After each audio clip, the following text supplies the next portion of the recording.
తాకట్లో ఉన్న బంగారాన్ని విడిపించి ఆ రోజున మార్కెట్ ధర కట్టి మిగిలిన డబ్బును మీకు అందిస్తుంది కొమ్మూరి గోల్డ్.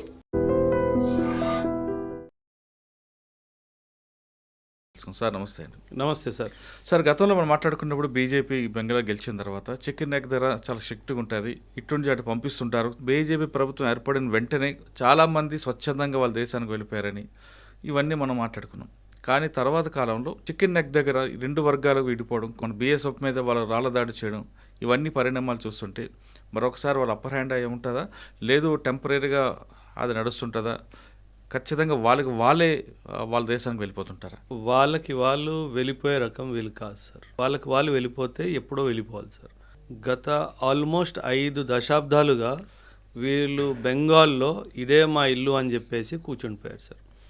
మనం గతంలో almost 19 lakhs illegal migrants Assam రాష్ట్రంలో మాత్రమే ఉన్నారు అని చెప్పి కూడా మనకు క్లారిటీగా తెలిసిపోయింది సార్.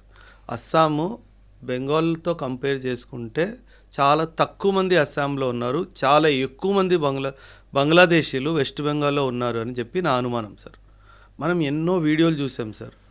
వేల సంఖ్యల్లో ఈ ఇల్లీగల్ బంగ్లాదేశీలు మన వెస్ట్ బెంగాల్ నుంచి అస్సాం నుంచి ఇంకా తరలి తిరిగి వెళ్ళిపోతున్నారు సార్. అండ్ మీరు ఒక మాట అన్నారు సార్, అక్కడి నుంచి మళ్ళీ వస్తున్నారా? వచ్చే ప్రసక్తే లేదు సార్, ఒక్కడు కూడా రాడు సార్. అందుకే మనం చాలా పకడ్బందీగా ఫిజికల్ బార్డర్తో పాటు బీఎస్ఎఫ్తో పాటు డిజిటల్ బార్డర్ ఫెన్సింగ్ కూడా మొత్తం చేస్తున్నాం సార్. శాటిలైట్స్ అన్నీ ఆ ఏరియాస్ని చాలా క్లోజ్గా అబ్జర్వ్ చేస్తున్నాయి. డ్రోన్స్ ద్వారా సర్వేలెన్స్ జరుగుతుంది. అన్ని ఇంపార్టెంట్ ఏవైతే చోక్ పాయింట్స్ ఉంటాయో, ఎక్కడి నుంచి సాధారణంగా వీళ్ళు వస్తారో అవన్నీ బ్లాక్ చేయడం జరిగింది.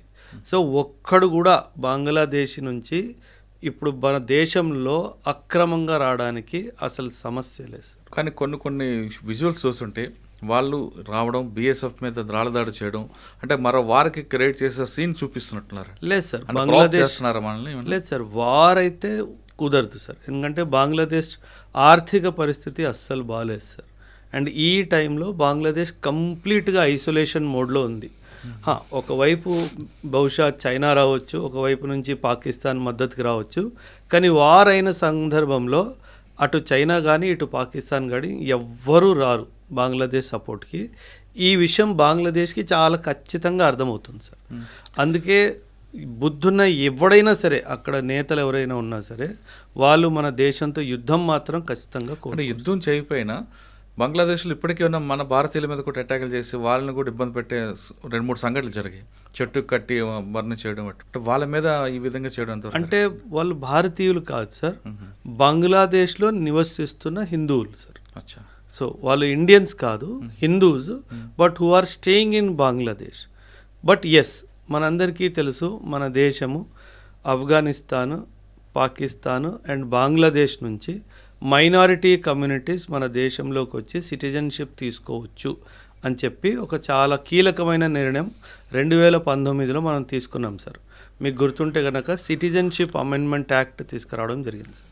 సో ఈ 3 దేశాలు, పాకిస్తాన్ కానీ ఆఫ్ఘనిస్తాన్ కానీ బంగ్లాదేశ్ నుంచి మైనారిటీ కమ్యూనిటీస్, అక్కడ నివసిస్తున్న హిందూస్ కానీ, క్రిస్టియన్స్ కానీ, సిఖ్స్ కానీ, జైన్స్ కానీ, పార్సీస్ కానీ వీళ్ళు రావచ్చు, మన దేశానికి రావచ్చు, ఇండియన్ సిటిజన్షిప్ కోరుకోవచ్చు అని.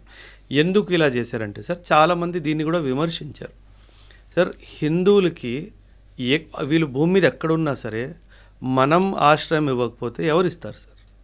ఇది మన దేశంలో జన్మించిన ఒక సంప్రదాయము, ఒక మతం కదా సార్. సో ఖచ్చితంగా విశ్వవ్యాప్తంగా ఈ కమ్యూనిటీస్, నేను పేర్లు తీసుకున్నాను కదా, సిక్కిజము మన దేశంలోనే జన్మించింది, బుద్ధిజము, జైనిజము ఇవన్నీ మన దేశానివి కాబట్టి సో వీళ్ళకి మనం ఇవ్వకపోతే ఆశ్రయం ఎవరిస్తారు? సో ఆ కోణంలోనే మన ప్రభుత్వం ఒక కీలకమైన నిర్ణయం 2019లో తీసుకుంది. సో ఆ తర్వాత చాలామంది మన దేశానికి రావడం జరిగింది. వాళ్ళకి మనం అఫీషియల్ ఛానల్స్ ద్వారా సిటిజన్షిప్ ఇవ్వడం కూడా జరిగింది. కానీ మనం ఒప్పుకోనేది ఏది కాదంటే ఖచ్చితంగా ఇల్లీగల్గా రావడం మాత్రం కుదరదు అన్న విషయం మాత్రం చాలా క్లారిటీగా మనం వీళ్ళకి చెప్పడం జరిగింది. కానీ ఇప్పుడున్న పరిస్థితుల్లో మీరు అన్నట్లుగా హిందువుల మీద బంగ్లాదేశ్లో దాడులు, దాన్ని ఎవరు అరికెడతారు? మరి వాళ్ళే చేయాలి సార్. అది ఘోరంగా చెట్టు కట్టి దంపర్ణ చేయడం అనేది జరుగుతున్నాయి కదండి. అది హ్యూమన్ రైట్స్ వైలేషన్ సార్. అది ఖచ్చితంగా human rights violation sir. And United nations human rights సంబంధించిన సంస్థలు ఏవైతే ఉన్నాయో వాళ్ళు వీటిని చాలా తీవ్రంగా తిరస్కరించారు కూడాను.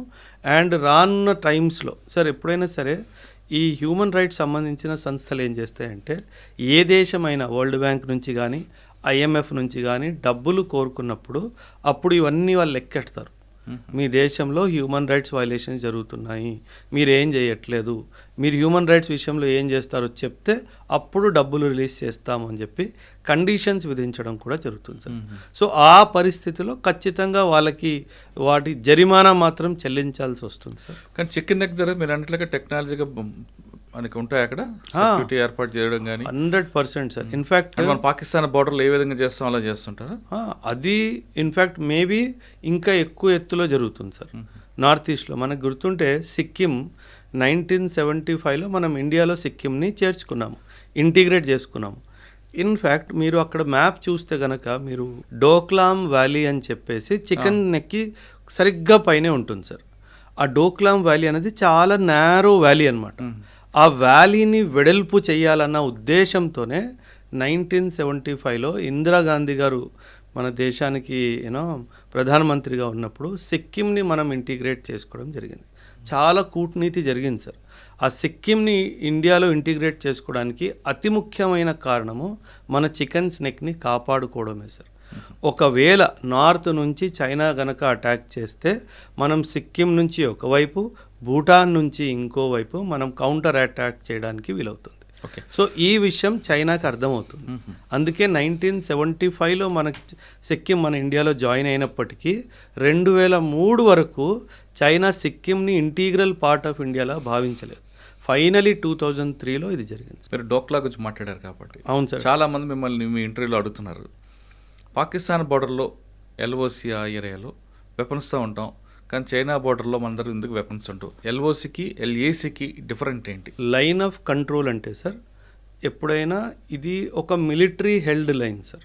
Line of control is a military held line. Line of actual control ఏదైతే ఉందో సార్ అది మిలిటరీ హెల్డ్ లైన్ కాదు సార్. ఉన్నారు ట్రూప్స్ పోస్టెడ్ ఉన్నారు, కానీ పరిస్థితులు పాకిస్తాన్తో ఎలాగైతే దారుణంగా ఉన్నాయో అలా LACలో లేవు సార్. 1962లో మనకి చిన్న యుద్ధం ఏదైతే జరిగిందో చైనాతో, ఆ తర్వాత మనం ఒప్పందంకి వచ్చింది ఏంటంటే ఆయుధాలతో మనం బార్డర్ వైపుకి వెళ్ళకూడదు, ఒకవేళ గొడవ జరిగినా సరే మనం ఫైర్ వెపన్స్ని వాడకూడదు, సో దట్ వార్ ఎస్కలేట్ అవ్వకుండా చూసుకోవడానికి. మీరు చూసుంటే కనుక సార్ JNKలో కూడా చైనా బార్డర్ ఉంది మనకి. మనం దెప్సాంగ్ వ్యాలీస్, పెంగాంగ్సో లేక్, ఇక్కడ మీకు గల్వాన్ క్లాషెస్ గుర్తుంటే కనుక మీరు చూస్తే అందులో లాఠీలతో కొట్టుకుంటున్నారు తప్పితే ఆయుధాలు ఎవరు వాడట్లేదు, ఎందుకంటే అదొక ఒప్పందం ఉంది కాబట్టి. సో దట్ ఒక చిన్న విషయము పెద్ద యుద్ధంగా మారకుండా ఉండడానికి రెండు దేశాలు కలిసి తీసుకున్న ఒక మంచి నిర్ణయం. కరెక్టే, కానీ రాబోయే కాలంలో మనకి చైనా నుంచి ఎక్కువ కనిపిస్తుంది కాబట్టి యుద్ధం వచ్చే అవకాశం ఉంది. ఇదే విధంగా మన కర్రలతోనో రాళ్ళతోనో చేతులతో కొట్టుకుంటే మరో పాకిస్తాన్లో తయారయ్యే అవకాశం ఉందని కొంతమంది sir. China is a much bigger enemy than Pakistan any day. మనకి ఎప్పటికైనా సరే సార్ పాకిస్తాన్ మనకి మనం పెద్దగా వాడి గురించి ఆలోచించాల్సిన అవసరం కూడా లేదు సార్. మనం ఆలోచించాల్సింది ఖచ్చితంగా చైనా గురించి సార్.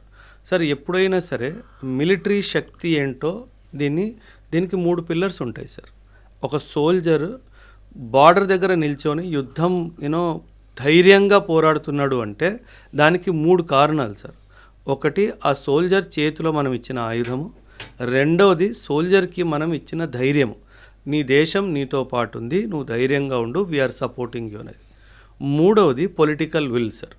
ఈ 3 ఉంటే కనుక ఖచ్చితంగా ఏ యుద్ధాన్ని మనం ఓడిపోం సార్. 1962 వార్ ఏదైతే చైనాతో జరిగిందో అది ఓడిపోవడానికి కారణం సైనికుడు కాదు, సైన్యం కాదు. It was a political and diplomatic failure sir. It was a political and diplomatic failure. So China is the bigger enemy than Pakistan any day to India sir. Pakistan గురించి మనం పెద్దగా ఆలోచించాల్సిన అవసరం కూడా లేదు. కానీ మరి వెపన్తో ఉండొచ్చు కదండి ఇప్పుడు నుండి, అప్పుడు సడన్గా అవసరం లేదు కదా సార్. ఎందుకు సార్? వెపన్ ఎప్పుడైనా సరే గుర్తుపెట్టుకోండి సార్, ఇది బ్యాటిల్ ఫీల్డ్ని ఇంటెన్సిఫై చేస్తుంది. మన ఉద్దేశం యుద్ధం చేయడం కాదు కదా సార్. ఏ దేశమైనా సరే యుద్ధం కాకుండా మాటలతో, డిప్లొమసీతో ఒక పీస్ని ఎస్టాబ్లిష్ చేయడానికే ప్రయత్నిస్తుంది. సో ఒకవేళ ఆయుధాలు లేకుండా సార్ ఇప్పుడు 1962 2026 60 సంవత్సరాల పైన అయిపోయింది కదా సార్, ఏ యుద్ధం జరగలేదు కదా sir. So it is in a way మంచిదే కదా సార్. అవును. సో అది మనకి మంచి తీసుకొచ్చింది కానీ చెడు తీసుకురాలేదు కదా. So it is working well for us.